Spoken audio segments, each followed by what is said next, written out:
you could learn things about your character from your body language on Prisoner, which I thought was just thanks, Matt. phenomenal. That's really nice to hear. Yeah, what did you draw on? Because obviously the character was quite heavy with everything that you went through on the show. Do you know, the character of Kath Maxwell, I learned so much about acting, playing that role, because she went everywhere. Yeah. She had killed her daughter. Yeah.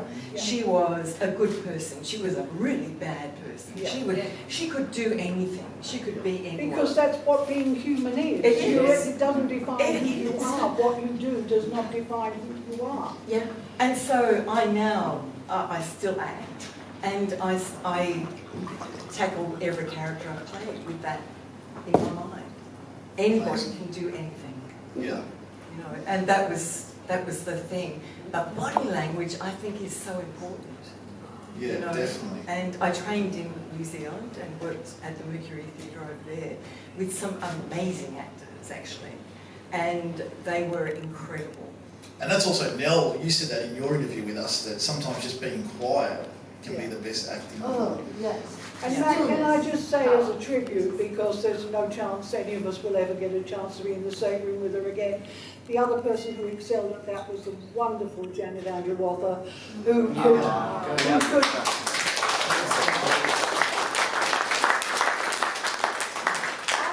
really didn't have to write a line for her. I just used to say, see you, which stands for close up, see you on Reb's face.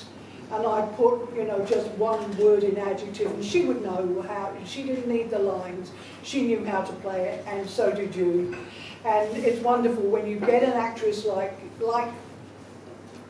her, and like Maggie Miller, who absolutely. I mean, Maggie would say to me, "What do you want?" And I'd say, "Suppressed anger." Well, I wouldn't have to say anything else. She'd just go on and play this intense.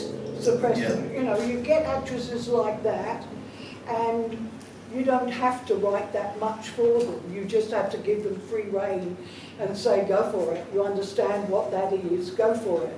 And yourself and Janet and Maggie are three that I personally remember as excelling at that kind of work. Thank you. Thank you very much. Now, Kate, if Prisoner wasn't cancelled, would you have stayed on? Oh, yeah. You would have? I want to make money. Yeah. And stay topped off. About 5 years will do it. That would be good, yeah. So I was like, oh, bugger. You know? In 1986, I was like, oh, jeez.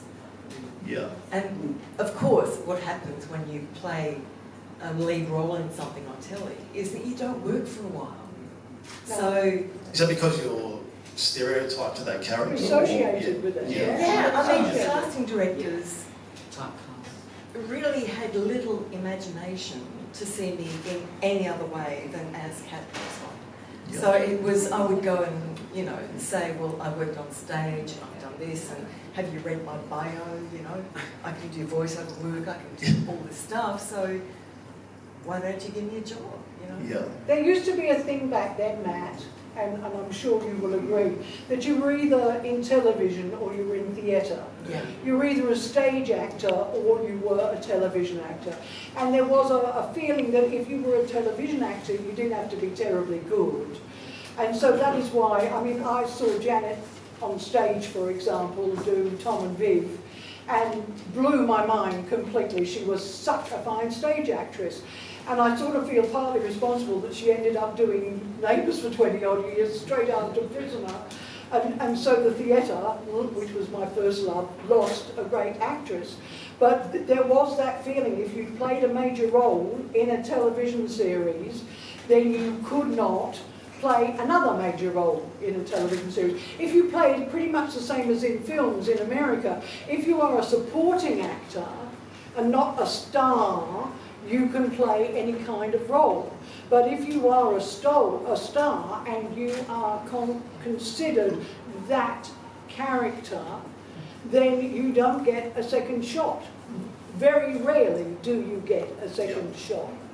But there's also the thing too, that if you work on television, you can't work anywhere else. You can't work on stage. You can't work as a voiceover artist. You can't do anything else. So I think it's changed a bit now because Yeah. we all know that we all do jumping actors. We do everything. That's what we do is make money, right? But back in those days, not so much. No. It was really, really hard time. And also working with Peter Adams, what was that like? I know we did discuss it. He's a favourite character of mine who I thought was really wasted on the show, but Such a lovely man too. Yeah. I mean, he was just gorgeous to work Yeah. with, you know. And I don't think we did that much together. no, that was the first few episodes. Yeah. Yeah, a few scenes together. Amazing. Well, your first scene was in you were cooking dinner in his house. Yeah. Your husband. Yeah. Yeah. Amazing. Yeah. All right, thank you so much. Oh yeah. I'm sure you forget a lot of the scenes. I mean, like us fans remember it all. But Yeah. Can I say, Matt, that we had tried for about 5 years to get Peter in oh, really? in various ways, and he was always busy. He was always Cough shot. doing something. Yeah. I mean, there were people like that. Another actress I should mention is Olivia Hamnet. You know, I mean, that's still one of my key moments, and I wrote that character for her, of her going crazy and saying the little clock inside my head, and it's going tick, tick, tick, tick, tick, tick. And that's one of the things that I really, really remember. But Yeah. Peter, we had tried to get in over and over again in various roles, and he wasn't available. Couldn't make it work. No. Now, Kylie Belling, I'm so happy you're here. Sarah, your first event, and you did your first ever interview with us as well. Amazing to see you in person. That's why I do these events, so I can meet you all in person rather than Zoom when we're in lockdowns. But thank you for coming. My pleasure, amazing. Now, everyone talks about that favourite scene that you did. I'm sure you know what I'm going to... What was it like shooting that? So I know we spoke about it, but for those that didn't see the interview, what was it like shooting that scene? Very scary actually, because I had to do like jump and, you know, off the pool table and all that kind of stuff. And of course, the shaky set, the set was shaky, so I had to take a number of, do it a number of times. And say, can we just do it and not, like the set look all, like it's, paper mache. So that was quite difficult. And I think I fell actually at one stage and hurt my ankle and all that kind of. Nobody What cared. do you do? No, they didn't care. Get up. That's right. Take 20 balls. So, but yeah, it was amazing scene. And Got a round of applause. oh, we did. At the end of it, I made clapping you. Oh, but the best thing was, catching the Braudy train home, and kids getting on the train and going, "Hey, you're that actor. What are you doing on the train?" I think you had a chauffeur driven car. Yes, exactly. If only. And they'd go, "Hey, train, let's train it." And I hear this kind of, this catch cry like so many times. It was just gorgeous to kind of, be recognised like that, and for them to remember is, this kind of tough little chick. Yeah. Yeah, which is so not me. So you're not tearing up offices or anything like that? No. Kylie, you would have been the first Indigenous actress to have had a role in a major drama series, surely. No, I mean, we just heard about the amazing Justine stories. Oh yes, Justine, of course. And number 96, and, all that. So of course It was fairly rare though, because I remember we had pressure a lot to when are we going to see more Indigenous cast members, and I said, well, they've either got to be prisoners or they've got to be screws. If they, we don't want them to be prisoners. This was the feeling back in the early 80s, because that's too close to labelling Indigenous people as potentially criminals, and we don't want to do that, and we don't want to have, and I think in my time we did one terrible Indigenous story about someone who'd seen the Jaika Man and thought everybody was going to die, and I can't even remember it. It might have even been Justine from memory. It could have even been Justine, but I know that there was a lot of pressure, and so I thought Justine actually brought a lot of pressure to bear on because she was saying that she said for a very long time she was campaigning for a storyline. Yes, and that yes. might have been, it might have been Justin's idea for a storyline. And the balance of the social worker and the prisoner was...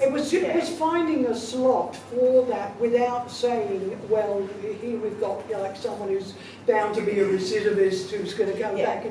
And it was very politically incorrect, and I hope, well, thank God, I mean, Deborah Mailman's one of my idols, so thank God we now cast Indigenous roles with Indigenous actors, and we don't have all this stupid they and us thing amongst sensible people, amongst sensible people, people who care about storytelling.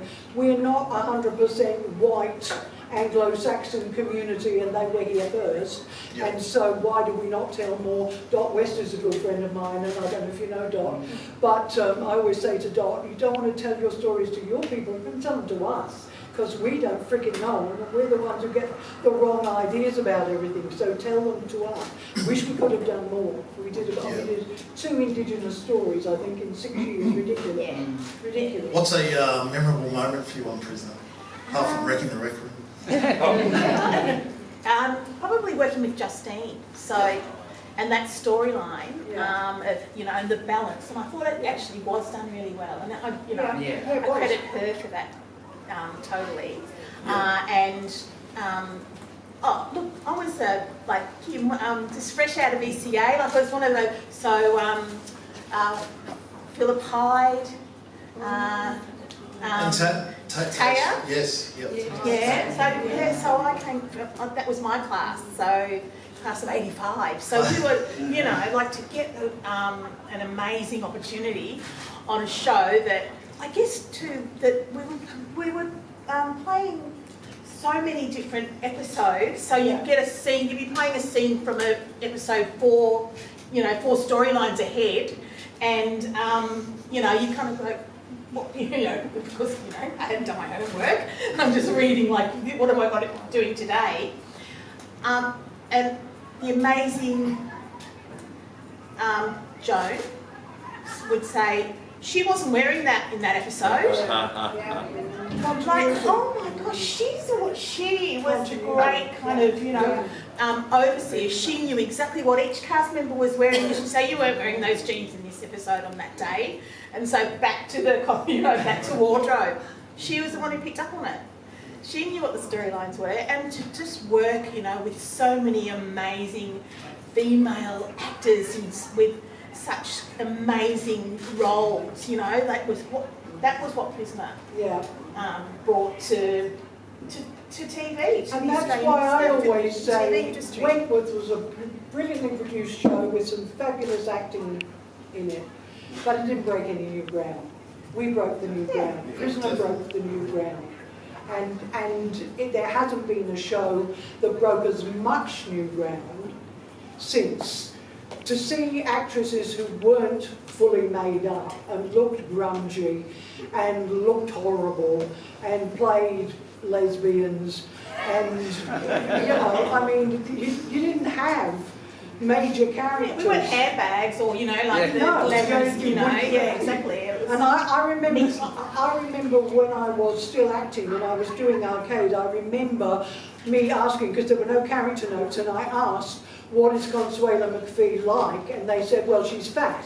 I said, oh, it's a character role then, I don't know if I can play it. And they said, every scene she's eating, and I vowed there and then before I shot my first scene, I would never eat on the set, ever. I would never be caught on camera eating, and I never did. I used to put cake on my fork and bring it to my mouth and go, and another thing, and have the cake fall. Because their idea of sticking people into little boxes and you couldn't break out of that box, people are a lot more complex than that. They're not just one thing. Yeah. Now you also worked with Maury Fields on Flying Doctors as well. Yes. Late great Maury Fields. What was that like with Maury? And his wonderful wife. Val, yeah. So I always called him Maury bloody Fields. He knew exactly where a camera was on. Oh yeah. And he was. They were just amazing amazing old, kind of, Yeah. not old, like elders Yeah. of the Vaudeville, stage. vaudeville, yeah. Just incredible. And what an honour to kind of play, I can't even remember what I was, but I was on Flying Doctors and Prisoner, I think. The same time. Same time, Yeah. Never again. I think the episodes actually aired at the same time. Yeah, so I think on different channels, Channel 9. Yeah. Yeah, So Wow. that was the heyday. I think that was the 1 year, and that, my You would career. have had to switch between the ads to watch the other. Yes, that's right. And Kylie, you did the movie too with Justine. The Fringe Yes. Oh, Fringe Dwellers. Yeah. So, and that was next to Justine as well. So Yeah. Fantastic. Yeah, we've got a Blackmore inmate here, Sheryl Munks. So good to have you, Sheryl.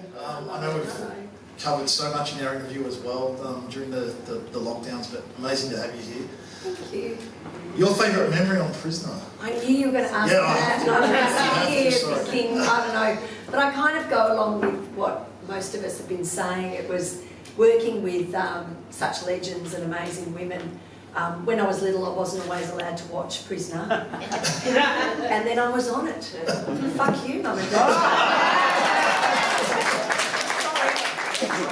But I wasn't allowed to watch it, and then, and it's funny because I think I said to someone, I found my grade 6 diary, and it said that I'd snuck and watched Prisoner in it, and then only a few years later I was on it. On it. So I think working with such an amazing group of women and seeing them on the TV, and then they really, especially like Joan and Elizabeth, and of course Kate, and the women that have been there for a lot longer than I, and Joy, really nurtured and guided us young'uns, and really helped us understand the process, because that was I'd done a mini-series called In Between, which was about 4 young kids growing up in Melbourne, and we, for SBS, and we'd sort of really been, and it was on film, so it was quite completely different to TV. So it was just learning how to read the call sheet, OB stuff outside broadcasting.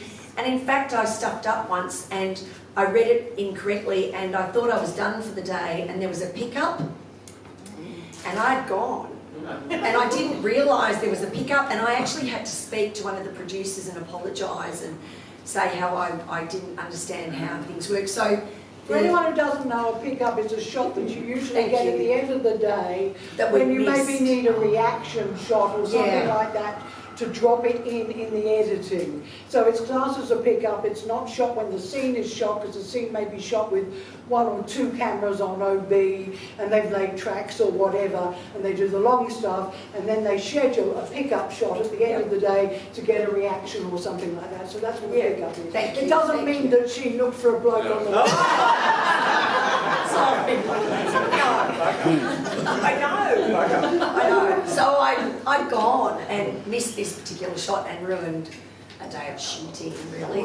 So I did get a bit of a stern warning. So it was learning. It was a really wonderful base for me as a young actress to learn how TV worked, and quickly. So look, there were so many good memories. I loved fight scenes, but like Kylie was saying, things wobble, walls wobbling.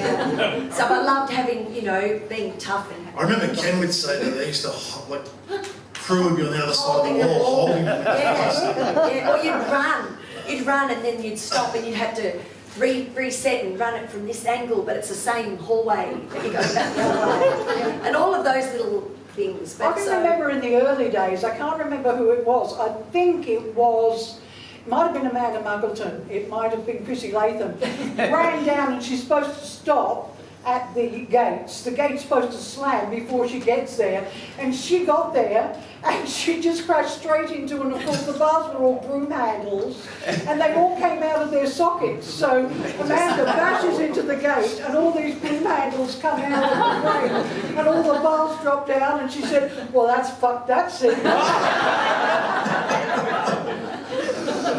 Now also you brought some really amazing behind the scenes photos which are on display over there, so when we break shortly, please check them out. There's a lot of great photos that I haven't even seen, so thank you so much. I just brought the ones that weren't X-rated. There's a lot of Well, you shenanigans. can talk to Peter about the X-rated. There was a lot of shenanigans behind the scenes. But, and look, I worked a lot with Kate and Roseanne, Hull Brown, and of course Rita. I was always sort of her little sidekick, and I just, it was a great experience, it really was. Maggie.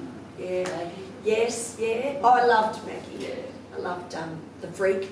Yeah, like I said, that Joan, well, Maggie looked after us. You know, you'd think you can't come in all intimidated and scared, and everyone was just so warm. And the green room, as Linda said, was so much fun and just hanging out.